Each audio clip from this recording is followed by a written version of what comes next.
Episode 86 of Invisible Walls is about to start. It's Friday, and this is not Shane. We play musical chairs in the office. Yeah, it's really strange. This is Marcus Beer. I am your guest host for today, for reasons that will become apparent later. But welcome to the show. We've got a tight crew and a kick-ass schedule for you today. Going round the horn, I'm channeling Shane here. Around the horn. Going around the horn to my left, we have the editor-in-chief of GameTrailers, and the person who will be hosting it again next week, Shane Satterfield. I am up in this piece. Next to Shane, we have Patrick the God Morales. Howdy, mortals. You just call you? Mike Dangerous Damiani. Very dangerous. Wow. And Ryan R-Type Stevens. Tight posse. And we do have John Cheng working our soundboard as usual. He's not mic'd up and he's not going to talk today, but we want to give him some love. Props. So, on with the show. Think about what you're doing. Any of this look familiar? Wait, that's... Yeah, that's where the Na'vi used to live, before you stepped in. All right, first up, we are going to talk about a game that's based on supposedly the big blockbuster movie of the Hollywood season, James Cameron's return after Titanic and, going underwater and doing Avatar. This is the game that Cameron obviously talked about for 30 or 40 weeks at E3 from the Ubisoft press conference. Didn't show any footage, continually talked and talked and talked. We didn't see anything, and now we have the game in. They didn't send it to us for preview either. Yeah, there haven't been many previews, but, you guys have played it. Is it really as bad as I think it's going to be? It's not horrible, but I mean, your level of enjoyment is going to be fleeting throughout it. Basically, think of a very old, I used to hate third-person shooters, up until RE4, Gears with its cover system, I always felt like third-person shooting, the early SOCOM games, if you came from playing first-person shooters on the PC, they're kind of shitty. Yeah, those games were crazy popular. Those SOCOM games for PS2. Yeah, because they were online. Yeah. You throw that on back then when it's the only game in town. But on the PS2. Third-person shooting, I think is really coming to its own, but it's kind of got, I would say it's definitely below Lost Planet. I hear that getting thrown around a lot. Yeah, definitely when I went into playing it, the first few minutes I played it, I was like, oh wow, this looks like a Lost Planet, ripoff. And slowly, about 30 minutes when you get into the game, you find out it is no longer like Lost Planet. Right, so the other side of it is they've obviously some lead creative designer plays a lot of World of Warcraft and has mapped MMO style quests on top of it, but not particularly well. It's all very masturbatory. You can only do one set quest at a time. So there's this illusion that you can do all this other stuff, but you can only do the one quest, and you'll only really ever level up from completing a quest, and since the quest progression is linear, it seems ridiculous when you level up. It's like you're at this point meant to get this stuff, and it's just handed to you. There's no economy or anything, so it's just like if you were playing an old school game and you get to a new level and they give you a new weapon. So it seems like kind of a conceit.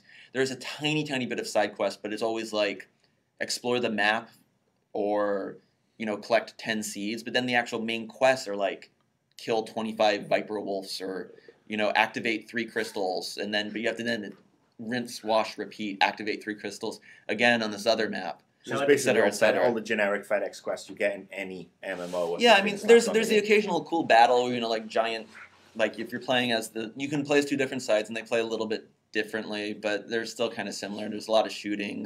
But aren't the quests completely different? No, there's even some crossover there. How can that be? Because Well, one you you're still playing have to- as a human, the other playing as Nash. But if you still have to collect the same stuff sometimes. Yeah. So or get from a lot of it's just point A to point B too, and that's what a lot of games are. But when they kind of map it out that way, and there's the XP bundle at the end, it kind of cheapens it when the overall experience of getting XP doesn't really feel like a payoff at all. I fiddled around with a mech at E3. How much is that a part of the game? There's vehicles and stuff when you're playing as the humans, and there's some creatures you can ride. It's a small part of it. I didn't really think it was anything particularly special. In the multiplayer, the mech suit's a little fun to just jump in just for the health bonus. You can get dropped in this game. Like you said, you were playing it at E3. You can get dropped in this game pretty easily. Like, I died over and over.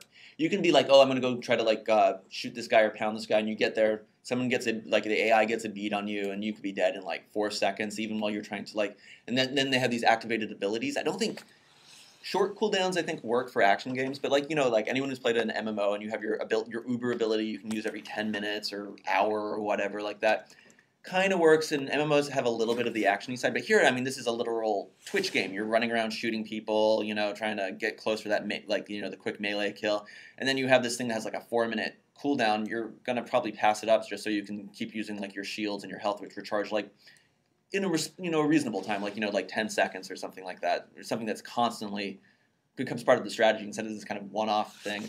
It'd almost make more sense if they'd had them as like inventory items, because at least you're used to that sort of mapping. Like, oh, I have I only have so much ammo for my my BFG, so I'm gonna just use it here and then instead of these kind of weird cooldowns. It doesn't really fit. Yeah, that's my biggest gripe with it, were the cooldowns in it. Not necessarily like the WoW style quests. I didn't play it long enough for that to really rear its head.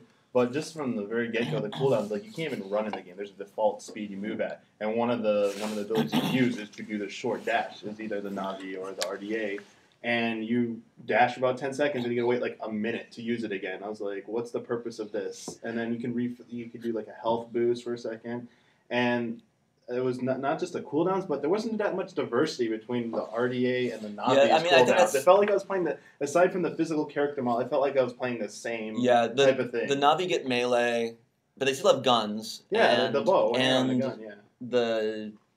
The RDA has kind of some more explository weapons, but they play fairly similar. How does the story of the game fit into the movie? I mean, it takes place 2 years before, but there's a lot of plot, but it's kind of just dished out haphazardly. You start this little Sigourney Weaver screen is like, I hope you have a good time, and I'm like, good time doing what? Okay, I'm here. And there's a lot of exposition, but it's kind of a little all over the place, and big things are always happening, but when it's all just kind of being shoved in there, it's kind of hard to really care. And it's a little heavy-handed, it's like they're destroying our planet, or it's like we have to destroy the planet. And, that's kind of awesome. So this isn't really the greatest ad for the movie, because I mean, there's well, so much buzz the about atmosphere this works. movie I mean, the actual plot is maybe a little disheveled, but I thought it's got the whole Metroid. You can scan stuff and learn about stuff, and the actual architecture is pretty cool for the most part. There's some kind of forest hallways, but once you get to the places where you're actually climbing and stuff, but that's another big gripe. You get falling damage for really small tumbles. I kind of jump off a ledge and I'm this giant acrobatic blue thing, and it's like, it's like, okay. Are you more excited for the movie or less excited for the movie having played this? Because this is arguably the biggest movie of the year, maybe for a couple years. Well, let's precursor that with, were you even excited for the movie in the first place? I know a lot of people who just don't seem to know. I mean, I'm kind of the audience for this movie. I'm like a big nerd virgin. I have hated. The plot seems okay, and I'm probably going to see it, maybe not day one. And also, I think I brought this up, and there were some weird comments about this. Yes, I am blind in one eye, so I can't see any of the 3D stuff, so I'm not going to march down to the IMAX to try to see this in its glorious splendor. I would say it's not the best ad for the movie. No. But I don't really think games ever are. Yeah. So, but I will have to say, since Ubi did Beowulf, which kind of has a similar sort of CG with real actor thing, that game was dog shit. Yes, this is not. This is dog vomit. It's kind of it's a mediocre game. You still have fun. You're still going through it, but some of it just seems kind of masturbatory.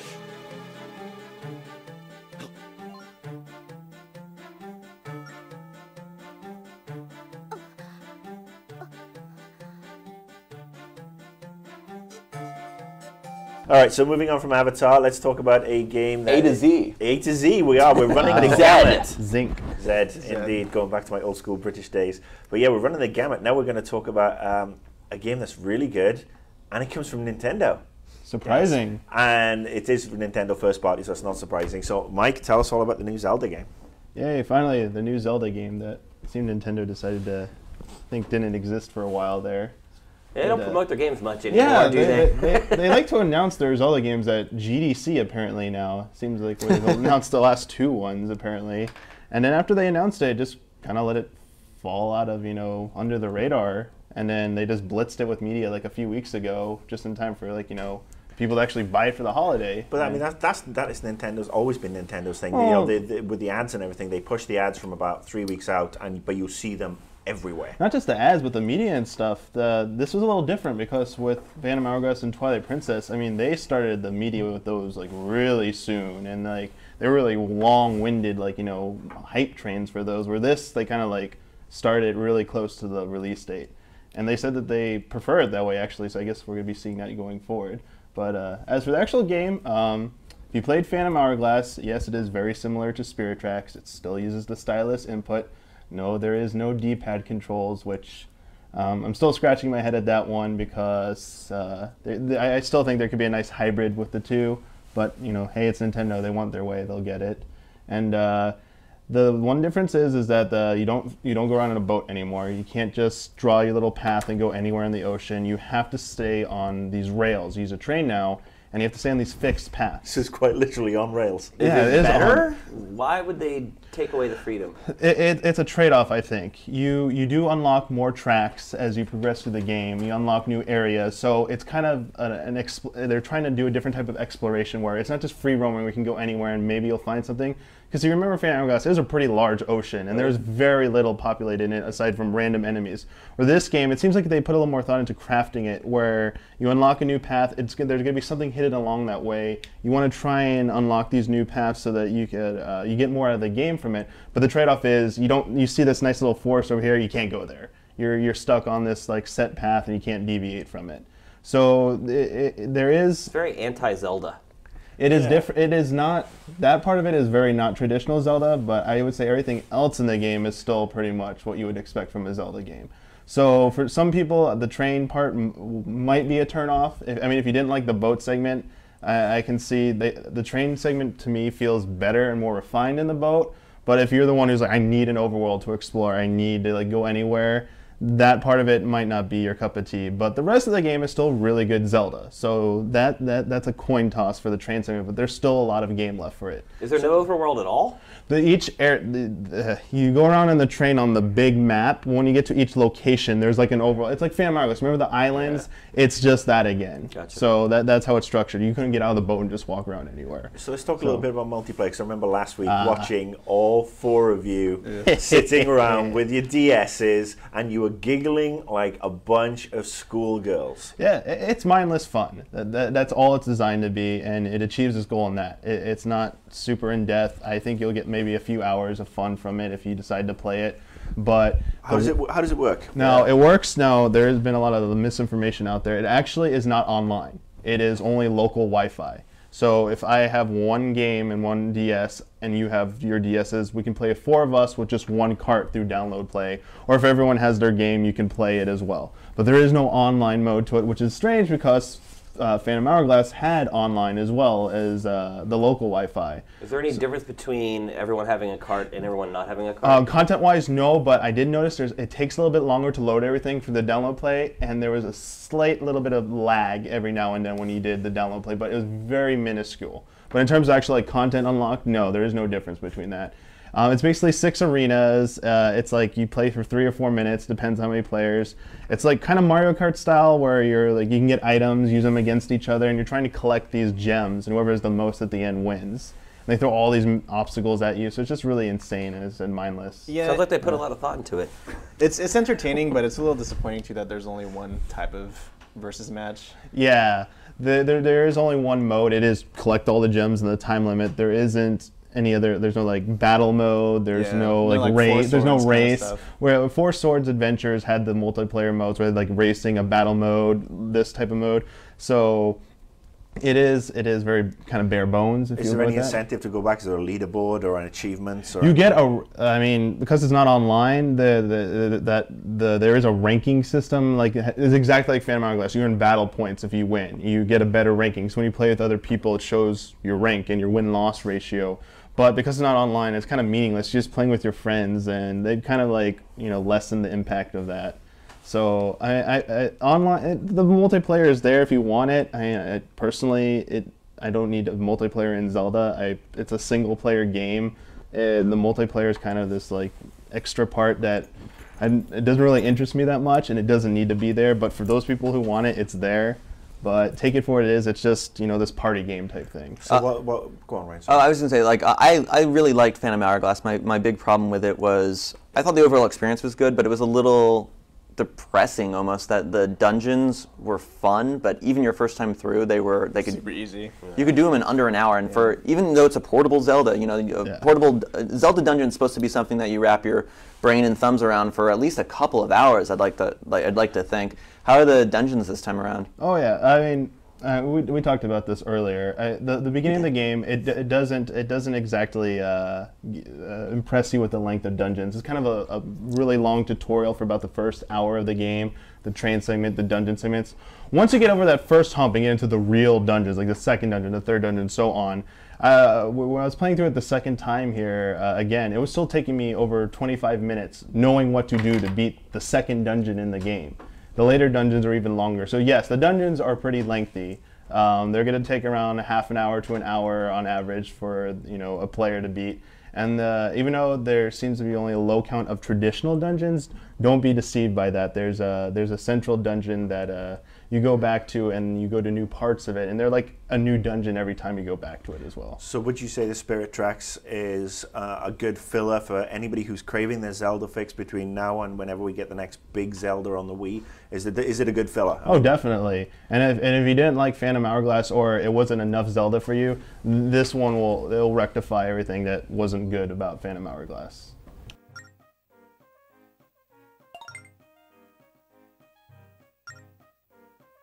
All right, so now we're going to talk about a game that has been a most requested favorite on the Invisible Walls comment section for the last 6 weeks. We're going to talk about Battlefield Bad Company 2. Now, a lot of people have been bitching that we haven't covered this game. Well, we haven't had a chance to play it up until now. Patrick, you've been playing the multiplayer beta like yes. a madman, and Correct. it actually looks really cool. It looks like the total antidote to all those who are really bored with Twitch gaming. Mm-hmm. Yeah, I have to say, after playing a lot of Modern Warfare 2, like everyone else, which is predominantly a very deathmatchy kind of game, it's good to step into a tank once again, and just vehicles, and sprawl through this gigantic map, taking down targets. And yeah, I mean, I'm really excited for it. As a big fan of the classic Battlefield games, and I think the multiplayer beta looks promising so far. Yeah, it looks like they've basically looked at every other sort of military game out there and said, all right, we're going back to our roots. When I sat there and watched you, and you climbed up on the big tower, and you were sniping guys, and I saw the tanks coming at you in the jeeps. It really took me back again to one of my favorite demos of all time, 1942 Wake Island, where you'd have the jeeps and you'd have everything coming at you, and it was just really cool. But you could play so many different ways; it gives you so much variety, right. And the maps are friggin' huge. Oh yeah, that's definitely the trademark of Battlefield games, and it feels really good to just.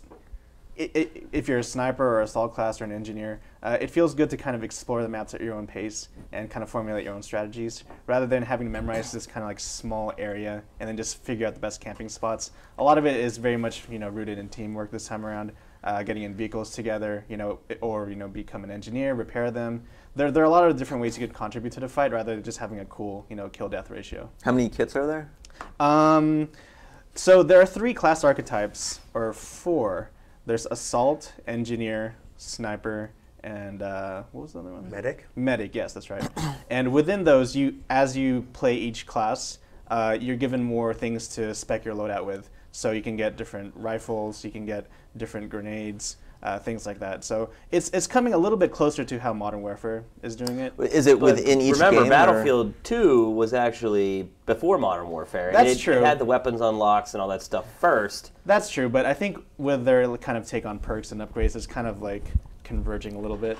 So it's like a little mix of both. Other than weapons and stuff, are there things that are kind of auxiliary, perks? Because they're definitely going after Modern Warfare. I mean, they said so at Gamescom. They're like, this is going to be a better multiplayer experience than Modern Warfare 2. We're saying it right now. Yeah, so I'm curious if they are bringing in the sort of weapons is one thing, but the kind of perks side of things, is that being represented? Yep, you're seeing a little bit of perks or their take on it, and again, that's where we're kind of seeing a little bit of overlap there. Can you summon blue phantoms?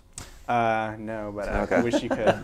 What upgrades are there to this game that you didn't see in Battlefield 2? Because I literally played Battlefield 2 for almost 2 years. I got hopelessly addicted to that game.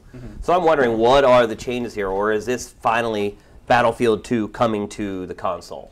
I think one of the coolest things that I've experienced in the beta was the whole destructible element of it, because one of the biggest problems that some people may have is, if you have a sniper, at a roost, and it's like hard to take them out. But if you get into a tank, you can blow them the out of there. Right. So, I like that. Yeah. So yeah, almost all, if not all, of the environments within the maps are destructible.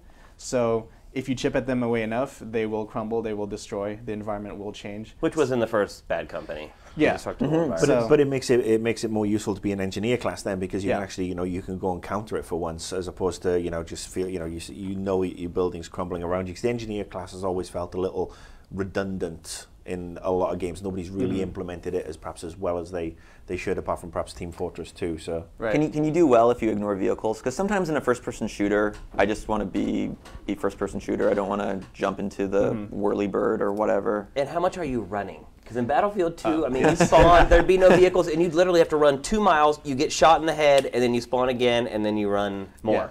To answer Ryan's question, yes, you can do pretty well without a vehicle if you're very proactive about destroying theirs. Okay. So, if you are... You got some heavy weapons. Yeah, if you're an engineer, you might want to take out some of their vehicles if you're not in one yourself. And to answer your question, in terms of running around, of course, with the size of the map, there will be some running, but I think they've done a good job with handling respawns, that you won't have to see too much of it. Respawns in the sense that once you take control of a point on the map, your whole squad will start from that point, so you won't have to start from the very beginning. And in the sense that they will respawn vehicles in at a pretty frequent rate, so that even if someone swoops one right in front of you, you won't have to wait too long to hop into a Jeep. So you've played a little bit of it. What's your overall verdict? So far, I'm pretty pleased with it. It's definitely a different feel than Modern Warfare, for sure. But then again, it's a good thing, because some people might get tired of doing simple deathmatch games. I think if you like team-based shooters, you'll definitely take to it, and can't wait to see more. All right, so interestingly enough, new Medal of Honor announced. Breaking news, it's going to be teasered at the VGAs, I think. Well, the teaser is already up. Is it? Wasn't that like secret game number 2 or whatever that we just put up yesterday? Maybe. It's a secret. No, I mean, half these games look like Modern Warfare takes. So. Well, yeah, the 2K game looked just like Modern Warfare. Yeah, set in Dubai. I think zombies and robot ninjas are going to take a backseat to just daily modern grit, killing terrorists for a while. So, what have you heard about Medal of Honor? Because you had some interesting. Yeah, I mean, very little details of it so far, but yes, there will be a new Medal of Honor game. What has been confirmed so far is that it will take place in Afghanistan, which is interesting because they're supposedly offering this very realistic take of the war that's going on right now in the Middle East. So we get 30,000 more troops. Yeah. I don't know about Bin Laden, but it's interesting to see how it all pan out. Especially considering with Konami and 6 Days in Fallujah. Well, I know they've been working on Medal of Honor games all this time, and I have some friends who have worked on those games, and they'd work on them for a while, then they get canned, and the last I heard was the team was disbanded. So the franchise has been in the doldrums a bit. I mean, it certainly lost ground. It came out the same. It was doing really well, and then it did lose ground to. Well, I think Rising Sun was that the. I think that was the death knell for that franchise. That was the one that was set in the Pacific Rim, I believe. Rim being the operative word. I believe so, but it was awful. That was like the first really bad Medal of Honor game, and since then it's just kind of struggled along. Yeah. You know what would be cool is if all the publishers could actually kind of make some sort of weak alliance, and they could have the same terrorists in all their games, some just big fictional jerk that was just terrorizing across all these different franchises. That's a pretty clever idea. Well, I'm sure we'll hear more about this moving forward, but I applaud the move moving from World War II because I'm sick of World War II. Yeah, but aren't we also starting to get sick of Call of Duty Modern Warfare clones? I mean, I don't blame a I mean, if I were the publisher and I was trying to look at a way to make profit, I think I would. You'd be stupid probably not to try to replicate what Modern Warfare has done, right? I mean, $500 million in a couple days in 2 territories. Right. And Johnny here just wants another Vegas, right? Another Rainbow Six. Silent Nod. All right, it's that time of year where the video game industry gets together and drinks and slaps itself on the back, and we have a collective hug and say we're fantastic. It's the Spike VGAs, and they're coming up really soon. Isn't that right, Shane? Yes, next weekend, folks. The Spike VGAs on Saturday at 8 p.m. Eastern and Pacific. I think it's like 7 o'clock Central. We've already seen a couple What about of... Mountain? Mountain time doesn't count. What about Hawaiian time? They are delaying it a little bit for the West Coast, I guess is the most important point. It's actually being seen live all around the world this year. I think there's 180 countries or something. Is that on television or on the interwebs? On television in 180 countries. Pretty freaking amazing. So check your local listing. Yeah, you're definitely. But so yeah, the VGAs are live this year. So if anything bad happens, you guys will be sure to catch it. There's going to be no cuts, no edits, anything like that, which should make it fun. Lots of nudity. Ryan in a tutu. You can promise that, Stevens. Lots of nipple slips. Yeah, and obviously this year you guys can vote. You guys should go vote right now if you haven't. Every year after the VGAs, all we see on the site for a week afterwards is those people are insane. They don't know what the hell they're talking about. All right, I won't post that this year, I promise. This year you have no excuse. If your favorite game doesn't win and you didn't vote, you only have yourself to blame. So hop on over there and vote for all the categories. I think there's 30 categories. Yeah. There's a lot. I think the voting interface is pretty slick too. So it's actually it's actually a very nice site. It's very nicely put together. For some reason, the words Call of Duty keep on cropping up several times. So I am working on a plan that every time somebody votes for Call of Duty, the vote goes to Batman Arkham Asylum instead. So there you go. But we've both done the preview shows for Game Trailers TV. Yeah, we'll both be on the preview show, which you'll... First show actually aired last night, right? And that's probably on the site right now. Yep. And then the next show airs next Thursday night. Yep. They've spread. So wait, the show airs... There's 2 shows. We've been spread across 2 shows. Yeah. There you go. That's not something we get to say very often. Or ever. Yeah, they were really desperate. Yeah.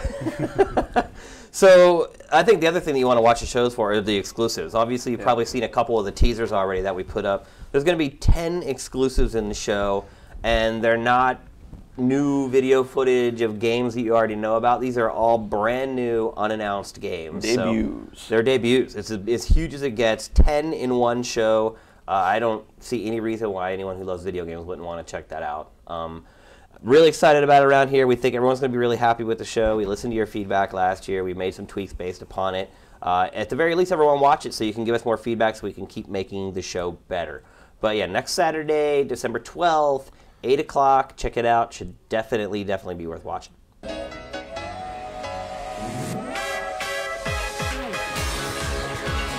All right, we've got a giveaway. Oh, we should have a drum roll. Giveaway! No, it's a giveaway. It's beta time, people, and we're giving away for some lucky PS3 owners access to the beta for Bayonetta, or Bayonetta, or Baywatchonetta, or Sarah Palin in the game, whatever. So yeah, we're giving away a whole bunch of codes for the PS3. The PS3 version, yes. Only. Triple. Indeed. PS triple. I think this is US only again, isn't it? It is. It is US only, so sorry. apologies. So basically, you need to go to www.gametrailers.com/users/betaking, BETAKING, and then you need to message the Beta King because it's an actual account, and you put in the subject line, type in Bayonetta, and we will be messaging back the codes to your GT account. So you have to have the account at the end of today, Friday, and then more on Monday. So it'll basically give everybody a chance to get going and start to play some long head fun before the game ships at the beginning of next year. That's right. Little advance.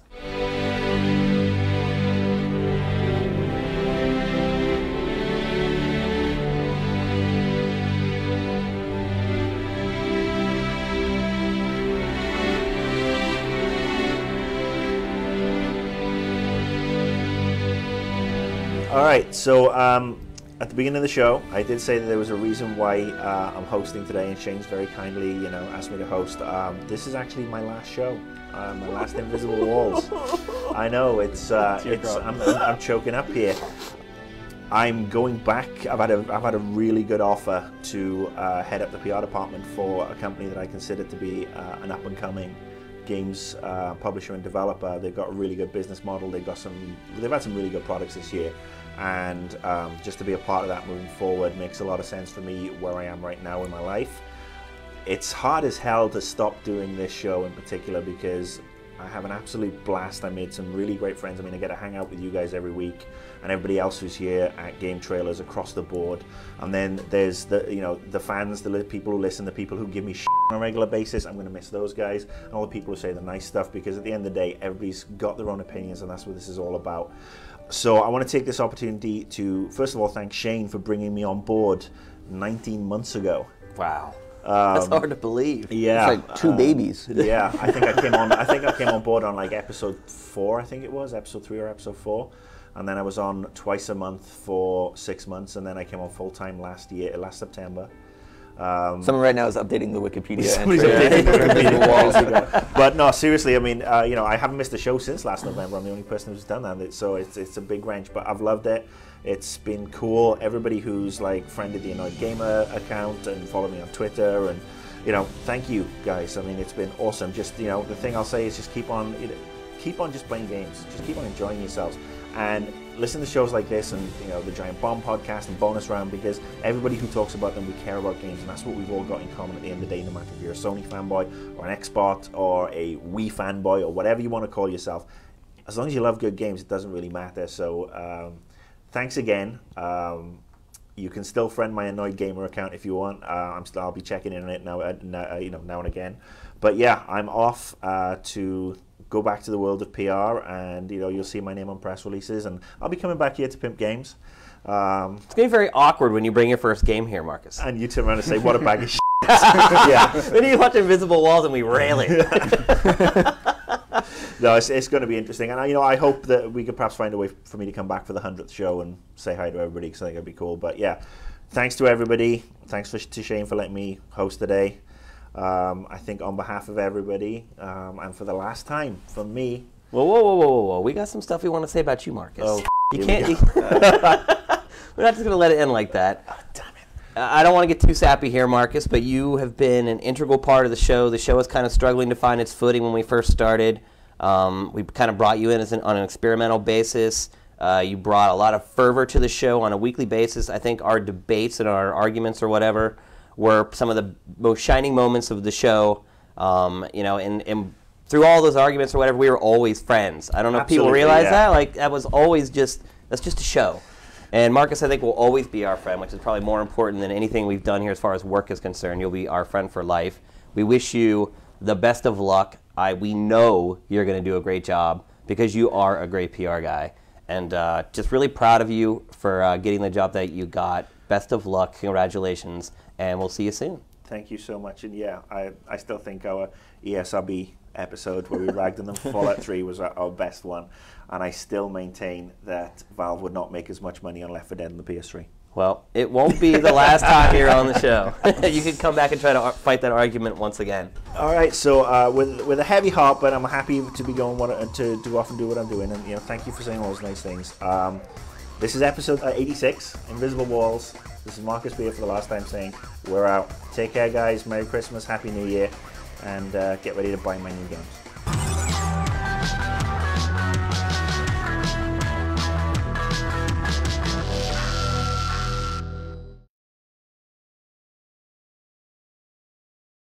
First, we're going to talk about the man.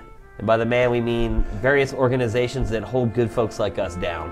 Yeah, we're going to talk about the ESA and the ESRB because we never talk about those guys. We're going to get carpet bombed at some point by one of these places. We're not going to be able to hear this show. Let's talk about the ESA to start off with. I mean, E3 this year, what a cluster. This past year, yeah. Yeah, I mean, E3 last year wasn't much I think the better. problem is it wasn't a cluster. I think it was. No, I think it was. I think it wasn't. There was definitely some cluster. To me, a cluster is when things are so freaking insane that they just get out of control and you can't get a handle on it. A cluster is when there's a lot of ups all happening at the same time. Yeah, so that's the time formation.